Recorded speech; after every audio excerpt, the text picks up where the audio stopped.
अस्सलाम वालेकुम दोस्तों, जापान मशीनी स्टोर से मैं हूं आपका मेज़बान शान मलिक। उम्मीद करता हूं कि आप लोग खुश होंगे। नाज़रीन, आज की इस वीडियो में मैं आपको बताऊंगा सीड प्लांटर के बारे में, जो कि एक बीज लगाने के काम आती है। सिर्फ बीज ही नहीं, बीज के साथ खेल भी निकालती है।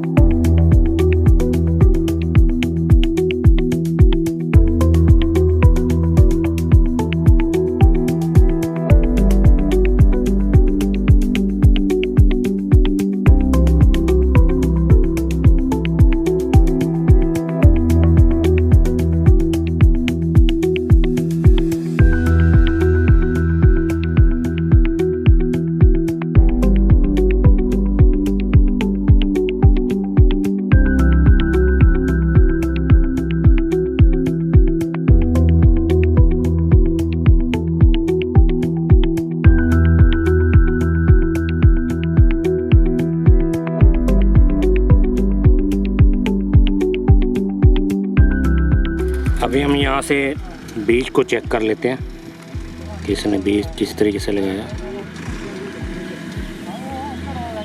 आप देख सकते हैं ये एक एक दाना लगाया इसने।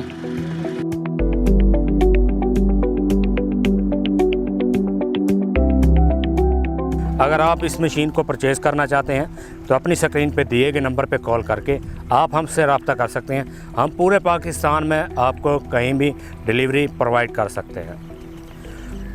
मैं उम्मीद करता हूं कि मेरी तमाम वीडियो की तरह आपको ये वीडियो भी अच्छी लगी होगी। अगर के वीडियो अच्छी लगी हो, लाइक करें, अपने दोस्तों के साथ ज़रूर शेयर करें। आपसे मुलाकात होगी नेक्स्ट वीडियो में। तब तक के लिए अपने मेज़बान शान मलिक को इजाज़त दीजिए। अल्लाह निगहबान।